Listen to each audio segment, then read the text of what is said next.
Okay, hello students. आज के lecture में हम देखते हैं application of Laplace transformation. Okay, यहां तक आपने क्या देखा? यहां तक आपने लैपलास ट्रांसफॉर्मेशन देखा और दूसरा चैप्टर आपने देखा इनवर्स लैपलास ट्रांसफॉर्मेशन। ओके, तो इनके बेस कुछ प्रॉपर्टीज हो गए, थ्योरम्स हो गए, उसके बेस प्रॉब्लम्स हो गए, ये सब कुछ हमने सॉल्व किया। अब आखिरी जो टॉपिक बचा है वो है एप्लीकेशन। ओके, इतना सब कुछ पढ़ा, किस लिए पढ़ा हमने? उसको अप्लाई करने के लिए। तो उसको अप्लाई कहां पे कर सकते हैं? Application of Laplace transformation. Okay, तो अब देखते हैं आज का topic application of Laplace transformation. देखो, अब लैपलास ट्रांसफॉर्मेशन के एप्लीकेशन तो काफी सारे। ओके, लेकिन इसका बेसिक एप्लीकेशन जो होता है लैपलास ट्रांसफॉर्मेशन का, वो होता है डिफरेंशियल इक्वेशन को सॉल्व करने के लिए। ओके, इसके एप्लीकेशंस इलेक्ट्रिकल सर्किट्स में भी होते हैं, आपको बताएं। ओके, इसके एप्लीकेशंस काफी जगह होते हैं, क्लियर है? उसमें से हम कुछ चुनिंदा एप्लीकेशन देखेंगे, ठीक है ना? तो आज के लेक्चर में हम देखते हैं how to apply Laplace transform on differential equation. Means हम देखेंगे कि डिफरेंशियल इक्वेशन को लैपलास ट्रांसफॉर्मेशन से कैसे सॉल्व किया जाता है, क्लियर है? तो देखिए, कितने टाइप के डिफरेंशियल इक्वेशन होते हैं? एक है ऑर्डिनरी डिफरेंशियल इक्वेशन, ओके, और एक है पार्शियल डिफरेंशियल इक्वेशन। ठीक है, दो ही टाइप के डिफरेंशियल इक्वेशन होते हैं। ऑर्डिनरी डिफरेंशियल इक्वेशन जो होता है वो ऑर्डिनरी डेरिवेटिव से बनता है, और पार्शियल डिफरेंशियल इक्वेशन जो रहता है वो पार्शियल डेरिवेटिव से बनता है। ओके, तो हम लैपलास ट्रांसफॉर्मेशन का बेसिक यूज देखते हैं कि how to solve differential equation by using Laplace transformation. Okay, तो लैपलास ट्रांसफॉर्मेशन का यूज होता है ऑर्डिनरी डिफरेंशियल इक्वेशन को सॉल्व करने के लिए। अब ऑर्डिनरी में कौन कौन आता है? लीनियर डिफरेंशियल इक्वेशन भी आता है, ओके, फर्स्ट ऑर्डर, और higher order linear differential equation with constant coefficient भी आता है, जो आपने सेमेस्टर 1 में पढ़ा है या फिर सेमेस्टर 2 में पढ़ा है। Okay, higher order differential equation with constant coefficient, जिसका सॉल्यूशन आप CF से और PI से निकालते हो, कॉम्प्लीमेंट्री फंक्शन और पर्टिकुलर इंटीग्रल से। ओके, तो वो जो डिफरेंशियल इक्वेशन है वो हम लैपलास ट्रांसफॉर्मेशन से भी सॉल्व कर सकते हैं। ओके, अनदर एप्लीकेशन क्या है लैपलास ट्रांसफॉर्मेशन का? लैपलास ट्रांसफॉर्मेशन से हम पार्शियल डिफरेंशियल इक्वेशन भी सॉल्व कर सकते हैं, ठीक है ना? ये आपके लिए नया टॉपिक है, इस सेमेस्टर में हम पढ़ेंगे। ओके, इसके बाद जो टॉपिक आने वाला है वो फोरियर ट्रांसफॉर्म है। इसके बाद जो टॉपिक आने वाला है वो है हमारा पार्शियल डिफरेंशियल इक्वेशन। तो यहाँ पे कुछ एप्लीकेशंस हम देखेंगे कि how to solve partial differential equation by using Laplace transformation. Okay, तो पार्शियल डिफरेंशियल इक्वेशन को सॉल्व करने के लिए भी लैपलास ट्रांसफॉर्मेशन का यूज होता है। अनदर एप्लीकेशन लैपलास ट्रांसफॉर्मेशन का ये है कि साइमल्टेनियस डिफरेंशियल इक्वेशन भी आप लैपलास ट्रांसफॉर्मेशन से सॉल्व कर सकते हो, ठीक है? तो ये तीनों टॉपिक हम देखेंगे, ठीक है, आज के लेक्चर में। तो स्टेप बाय स्टेप चालू करते हैं, इसकी ओवरऑल प्रोसीजर क्या होती है, ठीक है? पहले वो समझ लेते हैं कि how we apply Laplace transformation for the solution of differential equation. Okay, तो देखिए इसकी प्रोसीजर क्या होती है। आपको सबसे पहले जो भी डिफरेंशियल इक्वेशन दिया होगा उस पे आप लैपलास ट्रांसफॉर्मेशन अप्लाई करेंगे, सबसे पहली step. Okay, so apply Laplace transformation on differential equation, given differential equation, जो भी आपको डिफरेंशियल इक्वेशन दिया जाएगा, ठीक है, उस पे दोनों तरफ लैपलास ट्रांसफॉर्मेशन ऑपरेट कर लीजिए। ओके, अब वहां पे क्या आता है? डेरिवेटिव्स आता है। ओके, डिफरेंशियल इक्वेशन में डेरिवेटिव होता है, फर्स्ट ऑर्डर डेरिवेटिव होता है, सेकंड ऑर्डर डेरिवेटिव होता है। ओके, तो डेरिवेटिव का आपको लैपलास ट्रांसफॉर्मेशन लेना पड़ता है। तो डेरिवेटिव का लैपलास ट्रांसफॉर्मेशन कैसे लिया जाता है? ओके, तो वो लिया जाता है by using property Laplace transform of derivative से। ओके, तो लैपलास ट्रांसफॉर्म ऑफ डेरिवेटिव की प्रॉपर्टी क्या कहती है? जरा अगर यहाँ पे yn ऑफ t है, yn ऑफ t का मतलब क्या होता है? y को मैं n टाइम डिफरेंशिएट कर रहा हूं विथ रिस्पेक्ट टू t से, ठीक है? y को यहाँ पे मैं n टाइम डिफरेंशिएट कर रहा हूं विथ रिस्पेक्ट टू t से। ओके, अगर मुझे उसका लैपलास लेना है तो फॉर्मूला क्या होता है? y को n टाइम डेरिवेटिव कर रहा हूं तो यहाँ पे s को पावर n आएगा, ठीक है? बाद में एक एक पावर घटाते हो जाना, मतलब s to the power n minus 1, s to the power n minus 2, s to the power n minus 3, dot dot dot dot, इस तरीके से। ओके, फर्स्ट टर्म में आता है y बार ऑफ s, मतलब y ऑफ t का Laplace, ठीक है ना? जैसे आपने f का लैपलास लिया था, f का लैपलास आप लिखते थे generally f bar of s से। Okay, Laplace of f of t आप लिखते थे f बार ऑफ s से। तो वैसे यहाँ पे y ऑफ t आएगा, x ऑफ t आएगा, तो ऐसे लैपलास को हम डिनोट करेंगे y बार ऑफ s से या फिर x बार ऑफ s से। Okay, where y bar of s is a Laplace transform of y of t। Okay, second term में y ऑफ 0 आता है, थर्ड टर्म में y डैश ऑफ 0 आता है, मतलब y की फर्स्ट टाइम डेरिवेटिव और उसमें t की वैल्यू 0। ओके, बाद में y डबल डैश ऑफ 0, बाद में yn minus 1 of 0, last term, ठीक है? और लास्ट टर्म में s टू द पावर 0 होता है, s टू द पावर 0 मतलब कितना? 1 होता है। ओके, इस तरीके से फर्स्ट टर्म की साइन पॉजिटिव रहेगी, बाकी सभी टर्म की साइन नेगेटिव रहेगी। ओके, तो ये प्रॉपर्टी है लैपलास ट्रांसफॉर्म डेरिवेटिव की। तो आप लैपलास ट्रांसफॉर्म डेरिवेटिव की प्रॉपर्टी कहां पे यूज करोगे? आपकी स्टेप नंबर 2 में सबसे पहले apply the Laplace transform on the given differential equation, then use Laplace transform of derivative property. Okay, then use initial condition. Okay, अभी इनिशियल कंडीशन भी देखो, अगर आपको लैपलास ट्रांसफॉर्मेशन का यूज करना है डिफरेंशियल इक्वेशन को सॉल्व करने के लिए, तो वहां पे आपको इनिशियल कंडीशन गिवन देना चाहिए। ओके, इनिशियल कंडीशन मतलब क्या? देखो, अगर आप Laplace transform of derivative use करोगे तो आपको कुछ ऐसी टर्म मिलेगी, y ऑफ 0 मिलेगा, y डैश ऑफ 0 मिलेगा। Okay, so nothing, this term nothing but is your initial condition. आपको गिवन दिया जाएगा कि y ऑफ 0 की वैल्यू, मतलब जब at time t equal to 0 y की वैल्यू होती है 0, ठीक है, या फिर y की वैल्यू कितनी होगी 1, इस तरीके से। या फिर आपको ऐसा भी दिया जा सकता है y dash of 0 is equal to 1, या फिर और दिया जा सकता है 0, ठीक है ना, या फिर कुछ भी नंबर दिया जाएगा। ओके, तो इसको जो बोला जाता है ये इनिशियल कंडीशन बोला जाता है। ओके, साथ में आपको डिफरेंशियल इक्वेशन के साथ ये इनिशियल कंडीशन भी आपको गिवन दी जाएगी। क्लियर है? तो आपको यूज क्या करना है? सबसे पहले अप्लाई करना है Laplace transform on given differential equation, then use Laplace transform of derivative property. In that property we use initial condition, okay, which is given to us. Okay, now उसके बाद में क्या करना है? उसके बाद में आपको उस इक्वेशन को सॉल्व करना है y बार ऑफ s या फिर x बार ऑफ s के लिए, अकॉर्डिंग टू प्रॉब्लम। प्रॉब्लम में y ये डिपेंडेंट वेरिएबल दिया है, तो y बार ऑफ s के लिए सॉल्व करेंगे। y बार ऑफ s मतलब क्या होता है? y ऑफ t का लैप्लस, ओके, जो आपको यहाँ पे मिलेगा। क्लियर है? या फिर उसको x बार ऑफ s के लिए सॉल्व करेंगे। सॉल्व करना मतलब क्या? सॉल्व करना मतलब, इसका मतलब ये होता है कि y बार ऑफ s की वैल्यू, ओके, सम s के फंक्शन के फॉर्म में आएगी आपको, या फिर x बार ऑफ s की वैल्यू सम f के फंक्शन के में आपको मिल जाएगी। ओके, मतलब आपको क्या सॉल्व करना है? y बार ऑफ s के लिए इस इक्वेशन को सॉल्व करना है, या फिर x बार ऑफ s के लिए इस इक्वेशन को सॉल्व करना है। मतलब y बार ऑफ s या फिर x बार ऑफ s आपको लेफ्ट हैंड साइड में रखना है, बाकी सभी s की टर्म को आपको राइट हैंड साइड में शिफ्ट करना है। ओके, तो ये स्टेप होने के बाद आपको क्या करना है? सिंपली इनवर्स लैप्लस ट्रांसफॉर्म लेना है। ओके, अब देखो, y बार ऑफ s का inverse Laplace transform y of t, आपको मिल गया सॉल्यूशन। या फिर x बार ऑफ s का इनवर्स लैप्लस ट्रांसफॉर्म होता है x ऑफ t, यहाँ पे भी आपको सॉल्यूशन मिलता है। ओके, तो दोनों तरफ इनवर्स लैप्लस ट्रांसफॉर्म ऑपरेट कर लीजिए और देख लीजिए कि f बार ऑफ s का इनवर्स क्या होता है, वो रहेगा आपका सॉल्यूशन। सिंपल है। ओके, तो आई थिंक ये पांचों स्टेप आपको समझ में आए होंगे। क्लियर है? सबसे पहले apply Laplace transform on both the side on the differential equation, then use Laplace transform of derivative, okay, then use initial condition, okay, then solve this equation for y bar of s or x bar of s, okay, and take inverse Laplace transform, so we get x of t or y of t. Clear है? तो इस तरीके से हम apply करेंगे। Okay, ये procedure है कि लैप्लस ट्रांसफॉर्मेशन से डिफरेंशियल इक्वेशन को कैसे सॉल्व करते हैं, ये मैंने आपको प्रोसीजर बताया था। क्लियर है? और यहाँ पे एप्लीकेशन, लैप्लस ट्रांसफॉर्मेशन के एप्लीकेशन कहाँ पे होते हैं? To solve ordinary differential equation which is linear और higher order linear. Okay, another application is to solve partial differential equation और to solve simultaneous differential equation. Okay, हाँ, और लैप्लस ट्रांसफॉर्मेशन के एप्लीकेशन जो होता है वो इंटीग्रो डिफरेंशियल इक्वेशन भी सॉल्व करने के लिए होते हैं।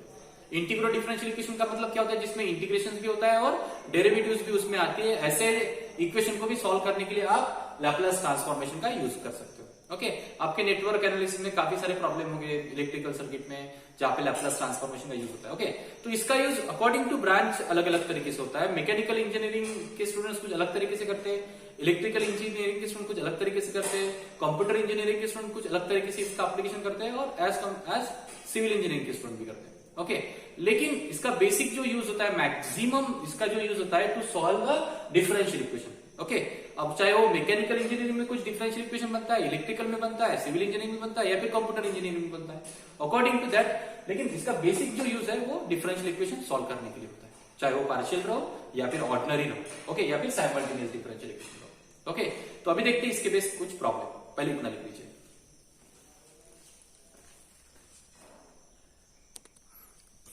ओके स्टूडेंट्स, अब देखते हैं पहला प्रॉब्लम। आपको इस डिफरेंशियल इक्वेशन को सॉल्व करना है by using Laplace transformation. Okay, तो स्टार्ट करते हैं। प्रोसीजर क्या बताया था?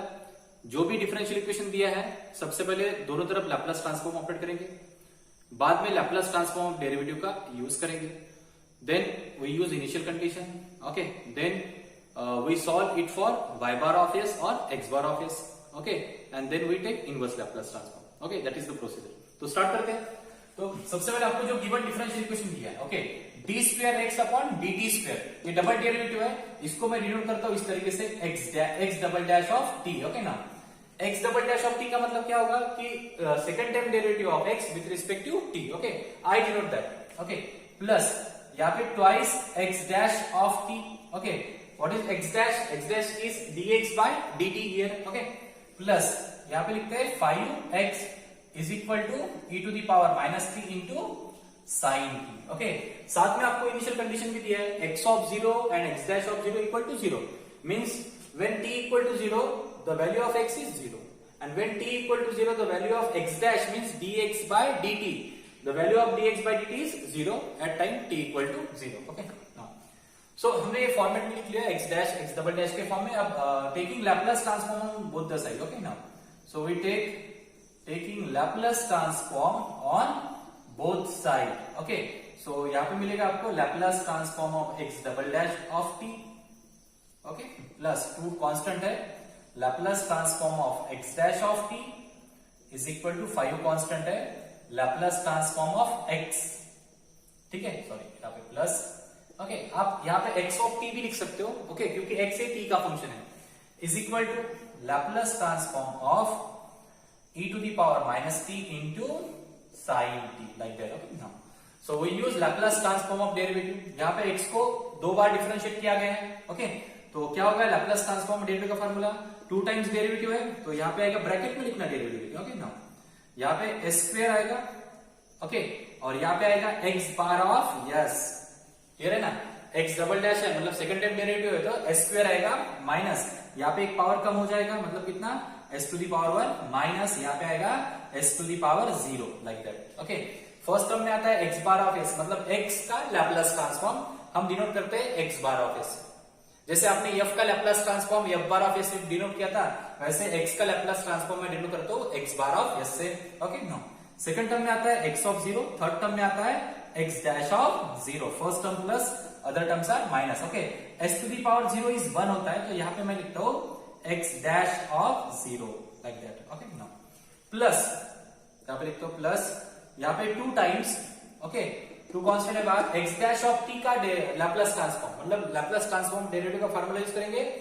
x डैश 1 टाइम डेरिवेटिव है, तो यहाँ पे इसको पावर 1 माइनस साइन, यहाँ पे इसको पावर 0. ओके, यहाँ पे आता है x bar of s, x का लैप्लास ट्रांसफॉर्म. ओके, और यहाँ पे आएगा x of 0, bracket close. Okay, s to the power 0 कितना होता है, 1 होता है, तो यहाँ पे मैं ओनली x ऑफ 0 लिखता हूँ. क्लियर है ना, प्लस यहाँ पे 5, यहाँ पे डेरिवेटिव नहीं है, ओनली x है, तो x का लैप्लास ट्रांसफॉर्म हम डिनोट करते हैं x बार ऑफ यस से. ओके, ना, इक्वल टू. ओके, अब इसका तो लैप्लास ट्रांसफॉर्म पता है आपको. ओके, एक्सपोनेंशियल फंक्शन है, फर्स्ट शिफ्टिंग प्रॉपर्टी यूज होगी. एक्सपोनेंशियल फंक्शन को लास्ट में ऑपरेट करेंगे. सबसे पहले साइन टी का लैप्लास लेंगे. साइन टी का लैप्लास होता है 1 अपॉन s स्क्वायर प्लस 1. अब इसके यहाँ पे जहां पे यस होगा इसके लैप्लास में, ओके, साइन टी के लैप्लास में जहां पे भी यस होगा, यस को रिप्लेस करेंगे किससे, e के पावर में t का कोएफिशिएंट -1 है, तो s को रिप्लेस करेंगे s प्लस 1 से, तो यहाँ पे s प्लस 1 का whole square, right. Okay, now अब क्या करेंगे, देखो Laplace transform of derivative property मैंने यूज कर लिया. अब हम यूज करेंगे initial condition. Okay, now so given that, आपको क्या गिवन दिया है, ओके, गिवन दैट, हाँ क्या गिवन दिया है, x of 0 is equal to x dash of 0 is equal to 0. Okay, x of 0 की और x डैश ऑफ 0 की वैल्यू 0 गिवन दी है आपको, तो यहाँ पे पुट अप करेंगे. सो देयरफॉर यहाँ पे आएगा s square x bar of s minus, okay, x of 0 0 है, तो यहाँ पे 0 आएगा, माइनस x डैश ऑफ 0 भी 0 है. ओके, नाउ प्लस यहाँ पे 2 टाइम्स. अब देखो प्लस है तो मैं डायरेक्टली ब्रैकेट ओपन कर रहा हूं, अगर माइनस होता तो आप पहले माइनस से मल्टीप्लाई करते और बाद में ब्रैकेट ओपन करते. ओके, मैक्सिमम स्टूडेंट यहाँ पे गलती कर रहे हैं कि अगर माइनस साइन है तो माइनस साइन से मल्टीप्लाई नहीं करते, डायरेक्ट ब्रैकेट को ओपन करते. तो आप एक काम करना, यहाँ पे प्लस है तो मैं डायरेक्ट ब्रैकेट ओपन करता हूँ और 2 से मल्टीप्लाई भी करता हूँ. 2 टाइम्स यहाँ पे s into x bar of yes. Okay, x of 0 के तो 0 है, 0 इंटू 2 कितना होगा, 0 माइनस 0. ओके, प्लस यहाँ पे 5x bar of yes. Okay, ना, इज इक्वल टू यहाँ पे है 1 अपॉन यहाँ पे s प्लस 1 का होल स्क्वायर प्लस 1. ओके, अब देखिए आपने इनिशियल कंडीशन भी यूज किया, हमारी 3 स्टेप्स इज ओवर. ओके, अब देखो आपको क्या करना है, अभी इस इक्वेशन को x बार ऑफ s के लिए सॉल्व करना है. मतलब क्या, x बार ऑफ s को लेफ्ट हैंड साइड में, बाकी सभी टर्म को राइट हैंड साइड में लेके जाना है. तो यहाँ पे x बार ऑफ s यहाँ पे कॉमन निकल जाएगा.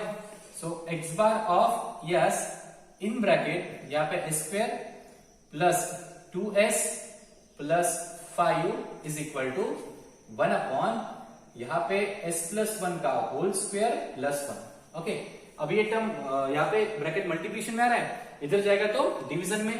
So x bar of s is equal to ये मिलेगा आपको 1 अपॉन, यहाँ पे ब्रैकेट लिखता हूं मैं, s+1 का whole square plus 1 into another bracket, यहाँ पे आएगा आपका s² plus twice s plus 5। Okay ना। अब मुझे इसको सॉल्व करना है। हो गया, x बार ऑफ s के लिए मैंने सॉल्व कर लिया। अब यहां से मैं क्या करूंगा, अभी इसका इनवर्स ले लूंगा, लेकिन इनवर्स लेने के लिए मुझे इसका इनवर्स पता होना चाहिए। ओके, अब इसको कैसे सॉल्व करेंगे आप, थोड़ा लॉजिक लगाएंगे। क्लियर है? देखो यहाँ पे क्या हो रहा है, यहाँ पे पावर 4 आ रहा है s², और इसको अगर मैं सॉल्व करता हूँ s², तो s⁴ का कोई भी हमारे पास फार्मूला नहीं है इनवर्स लैप्लास ट्रांसफॉर्म का, डायरेक्ट फार्मूला, स्टैंडर्ड फार्मूला नहीं है। तो यहाँ पे क्या हो सकता है कि सपोज करो कि ये यहाँ पे 5 के फैक्टर्स आते हैं, ओके, और एडिशन 2 आना चाहिए, 5 मल्टीप्लीकेशन आना चाहिए, इसको फैक्टराइज हो सकता है क्या, नहीं हो सकता है। क्लियर है? यहाँ पे इसको फैक्टराइज कर सकते हैं क्या, नहीं कर सकते। क्लियर है? तो दोनों के दोनों क्वाड्रेटिक इररेड्यूसिबल फैक्टर हो गए। अगर दोनों के दोनों क्वाड्रेटिक इररेड्यूसिबल फैक्टर हो गए तो इसको हमें सॉल्व करना पड़ेगा बाय यूजिंग पार्शियल फ्रैक्शन। ठीक है ना। अब पार्शियल फ्रैक्शन से सॉल्व करने के लिए तो इसको ऐसे लिखना पड़ेगा, ये यहाँ पे लिखना पड़ेगा as प्लस बी अपॉन में फर्स्ट फैक्टर, ओके, प्लस यहाँ पे cs प्लस डी अपॉन में सेकंड फैक्टर, ओके। बाद में क्रॉस मल्टीप्लाई करेंगे, ये बी सी डी की वैल्यू निकालेंगे, पुट अप करेंगे, ओके। बाद में उसका इनवर्स लैप्लास ट्रांसफॉर्मेशन करेंगे। तो थोड़ी लंबी चौड़ी मेथड होती है, ओके। एक शॉर्टकट मेथड बताता हूँ आपको। देखो, अब ऑब्जर्व करो कि यहाँ पे s+1 का होल स्क्वायर आ रहा है, ओके। अगर आपने यहाँ पे s+1 का होल स्क्वायर ला लिया तो आपका प्रॉब्लम काफी इजी हो जाएगा। ये सॉल्व होगा पार्शियल फ्रैक्शन से, लेकिन डायरेक्ट तरीके से सॉल्व हो सकता है। क्लियर है कैसे? अब देखो यहाँ पे s+1 लाने की कोशिश करो, आ सकता है कि s+1, चलो कोशिश करते हैं। तो s+1 का होल स्क्वायर लाने के लिए मुझे यहाँ पे थर्ड टर्म फाइंड आउट करनी पड़ेगी, ओके। तो यहाँ पे मिडिल टर्म जो है वो 2s है, तो थर्ड टर्म कितनी होगी यहाँ पे? थर्ड टर्म के लिए फार्मूला है 1/2 into coefficient of s is 2, इसका होल स्क्वायर, 2 के साथ 2 गेट कैंसिल, आंसर कितना मिलता है 1। तो थर्ड टर्म यहाँ पे 1 आती है, तो मैं क्या करूंगा, यहाँ पे 1 की एडजस्टमेंट करूंगा, 1 अपॉन यहाँ पे s+1 का होल स्क्वायर प्लस 1, ओके ना। यहाँ पे s² प्लस ट्वाइस s, ठीक है, प्लस 1, बैलेंस करने के लिए -1 प्लस 5 लिखता हूं, ओके। तो यहाँ पे मिलेगा आपको, देखो कितना, यहाँ पे s+1 का होल स्क्वायर प्लस 1, और यहाँ पे आएगा s+1 का होल स्क्वायर, ये जो स्टार्टिंग की 3 टर्म है ये s+1 का होल स्क्वायर है, और -1 प्लस 5 कितना होता है, +4। क्लियर है? इस तरीके से देखो, यहाँ पे s+1 आ रहा है, यहाँ पे s+1 का होल स्क्वायर है, दोनों जगह सेम है। आप एक काम कर सकते हो, इसको s+1 के होल स्क्वायर को आप p अज्यूम कर सकते हो। अगर इसको p अज्यूम किया तो p+1 और यहाँ पे p+4, करेक्ट है ना। और बाद में ये आपका प्रॉब्लम रिड्यूस हो गया केस नंबर 1 में पार्शियल फ्रैक्शन पे, ठीक है। आप उससे भी सॉल्व कर सकते हो, ओके। चलो पहले इतना लिख लेते हैं, बाद में देखते हैं इसको कैसे सॉल्व करते हैं। पहले इतना लिख लीजिए, ओके, लिख लिया आपने। अब देखिए, इसको सॉल्व करने के लिए s+1 को मैं p अज्यूम कर सकता हूं, या फिर इसका डायरेक्ट भी एक फार्मूला, ओके। देखो कैसे, यहाँ पे आपका x bar of s, okay. यहाँ पे क्या करेंगे, इसका आंसर 2 टर्म्स में तो आएगा, ओके। चलो दोनों टर्म में लिख लेते हैं। इसका डायरेक्ट कैसे, आपको लॉजिकल प्रॉब्लम्स का एक लेक्चर लिया था मैंने, तो उसको पार्शियल फ्रैक्शन से कैसे सॉल्व करते हैं, लेकिन डायरेक्ट तरीके से। तो ये भी हम उसी तरीके से सॉल्व करेंगे। देखो कैसे, यहाँ पे फर्स्ट फैक्टर लिखेंगे s+1 का होल स्क्वायर प्लस 1, यहाँ पे लिखेंगे s+1 का होल स्क्वायर प्लस 4, ओके ना। अब देखो यहाँ पे क्या करना है, आपको क्रॉस मल्टीप्लाई करने, देखो इस कंपोजिट फ्रैक्शन के, ठीक है ना, इस कंपोजिट फ्रैक्शन का सिंपल फ्रैक्शन में कन्वर्शन ये हो सकता है, यहाँ पे फिलहाल के लिए 1 बन दे देना, ओके। ये कंपोजिट फ्रैक्शन का कन्वर्शन सिंपल फ्रैक्शन में ये हो सकता है, लेकिन कब हो सकता है कि अगर मैं इसका क्रॉस मल्टीप्लाई करता हूं तो मुझे न्यूमरेटर में कितना मिलना चाहिए, 1 मिलना चाहिए, बस, ओके।